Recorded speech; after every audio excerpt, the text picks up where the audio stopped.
Around the NFL, man. Uh, the biggest news today, obviously, is the firing of Jerod Mayo. And the reason why I wanted to talk about this and have this conversation with you, Rod, in particular, is because I know what's going to happen. It's going to be very predictable. The optics look terrible. And what happens is that a lot of people who don't actually follow teams or are up to date on the little day by day, they're going to have an opinion. We're going to see this on First Take. Shannon Sharp, Stephen A. Smith, Dan, or whoever, they're going to say, how can you fire Jerod Mayo? How can you do this? He only had one season. This isn't fair. This isn't right. You can't, you only hire black men to fail, which a lot of that is true. A lot of that is true. That is what's happening in this situation as well. I'm not here to deny that. But the reason why I want to have this conversation is because Jerod Mayo, he ain't do himself no favors, dog. No. So, yeah, it looks absurd. Absolutely absurd. Having somebody get let go, especially the team that he had, the situation that he was in, arguably, and I'm not even going to say arguably, he had the worst roster offensively in the NFL. Easy. Easy. Ramondre Stevenson was their second best player on offense, dog. But That's just behind how the you rookie were quarterback. behind the rookie quarterback was their second best player on offense behind a rookie quarterback who was seen by some in the community as a project. He just happened to be a lot better than he was. But god damn. And listen, so many things are at play, right? One, the reality situation is people who follow the Patriots did not like Jerod Mayo. They thought he was ass. They did not think he was equipped for the job. So he had that working against him. Two, Jerod Mayo was the reminder to somebody that the owner of the team hates.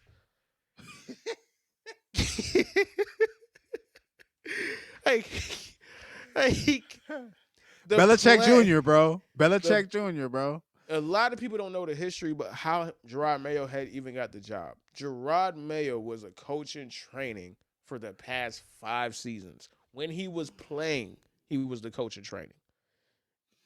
They had, I want to say, Tom Brady and they had Gronk on the Fox pregame show, and they were talking about how they used to just call Jerod Mayo Bill Belichick's son because that's how they felt. That's how Bill Belichick treated the situation. Everybody knew that Jerod Mayo was Bill Belichick's favorite person, whatever, player, coach, whatever, in the building, besides his own son. You might argue that he loved Jerod Mayo more than he loved his own goddamn son. You could argue that too.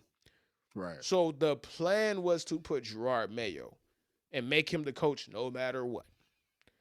But I think what happened was Robert Kraft obviously seems like a person that is a man of his word and a person that is loyal. I think he did not want to make Jerod Mayo his coach, but he had to keep his word because at the time he had to honor it because at the time when he decided to do this and they put that can together, he didn't fucking hate Bill Belichick's guts. Things happen. Things change.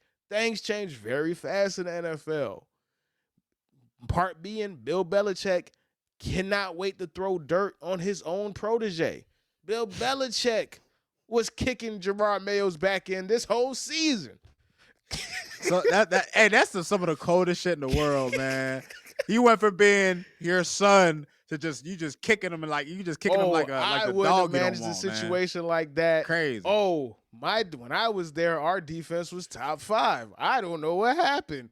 Nigga, what do you mean you don't know what happened? Bill Belichick is the smartest mind in the history of football. You know what you're doing when you say some crab ass shit like that. You know what you're saying. Creep as hell. Jerod Mayo had his own mentor working against him. He had the city of New England working against him. Let me tell you, I lived in Massachusetts for a number of years. I those of you who have been following us for a long time, I know this. But back in let's say between 2013 2016, I lived in Massachusetts.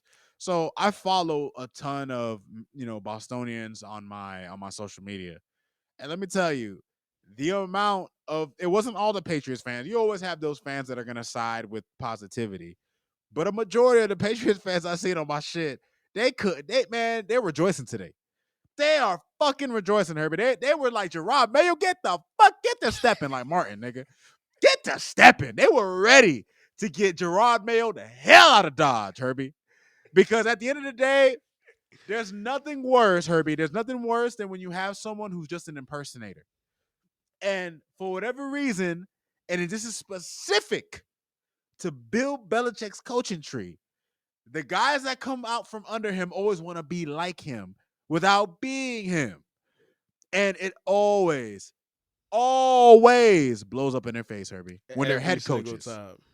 Every single time. Every single time. So we're gonna just it's a running count of people that was working against Jerod Mayo.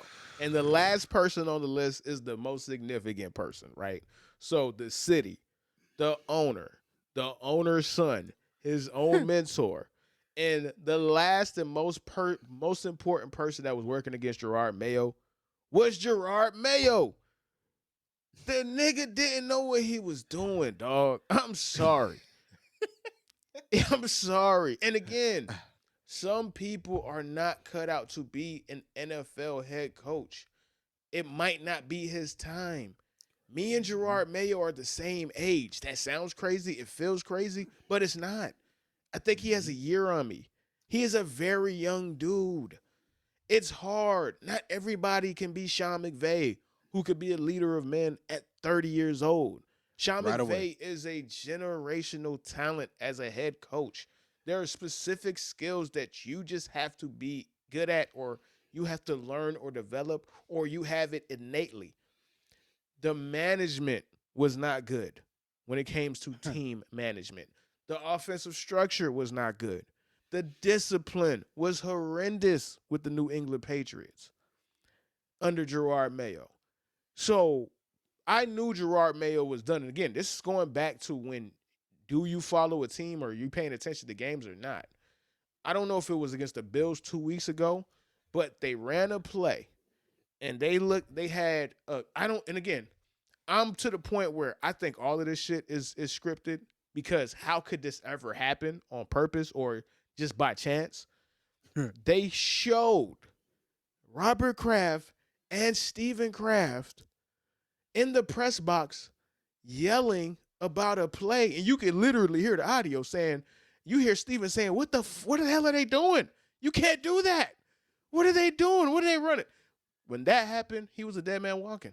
It was a wrap. Yeah. It was a wrap. So it Yep. might be shocking to people who are not in the weeds when it comes to Patriots. This shit is not shocking, dog. Like, he was already set up to fail as a black head coach. A lot of times, black head coaches are not given fair chances. Todd Bowles, notwithstanding. And look what happened for Todd Bowles. What's the dude's name? The previous coach of the Bucks? Bruce Arians. Bruce Arians handpicked Todd Bowles. If it wasn't up for Bruce Arians making sure that Todd Bowles got that job and making sure that Todd Bowles got a good situation, because look at the previous situation that Todd Bowles had. He had the Jets. He had the fucking Dolphins as a fucking interim coach. Yeah. As an interim coach. Bruce Arians looked out for Todd Bowles as a black man to get a good head coaching job. You get screwed as a black head coach. Vance Joseph got screwed with the Arizona Cardinals. He got one job and it was over. Do people even remember Steve Wilkes? He had 1 year and boom, he was out. Steve Wilkes got screwed. It was over. Raheem Morris, by the grace of God, got another opportunity. But his first stint when he was with the Bucks, he wasn't set up to fail. If you're a black head coach, you're set up to fail out the gate. You are the stepping stone. You're the coach that's going to take the bullets before they want the real coach to get in. Brian Flores, he was set up to fail in Miami. Brian Flores was not the long-term person. The rare opportunity, and it's not always a black coach too. We're talking about them right now. They're playing the game right now. They're up 7-0 against the Vikings, the Detroit Lions. Dan No, I Campbell. promise you, if you give the fucking Detroit Lions true sermon, they did not hire Dan Campbell to be the long term person. They hired him for the rebuild, and they were going to get him out of there. He just happened to be unbelievable at the job. I mean, you could argue the same for Flores, Herbie. He got fired really not even for football reasons. He got fired for personal reasons. Like you could argue the same. Like the Dolphins hired him to be the fall guy, and they were like, "Oh, wait a minute." Like Ross was like, "Wait a minute, like this guy's actually a really good fucking coach," and he got 2 more years out of it. And then obviously all the other bullshit and, happened and, to it. Blah and, blah and blah. it is what it is. But Yeah, the difference with this is Jerod Mayo was not hired to be the fall guy. Jerod Mayo was hired to be the future, to be but the guy. Yeah, to be the guy. But that ended well before he even got his chance. Robert Kraft didn't want him because Robert Kraft, every time he sees him, he sees Bill Belichick and he wants to fucking puke behind that, dog. He couldn't get this dude out of here fast enough. And today was the nail in the coffin, bruh. that was it. You can't win this game, dog. I'm sorry, bruh. Bro, Like Joe Milton had the game of his life too. Joe Milton was out there looking like prime Aaron Rodgers, dog. I was like, man, who the fuck is this guy? Who's this guy? Holy shit, man. You can't, man. We don't really gotta talk about Aaron Rodgers. We talked enough about it. Again, we'll just say this. We're going past thing. Aaron Rodgers, it might be his last game. It is what it is.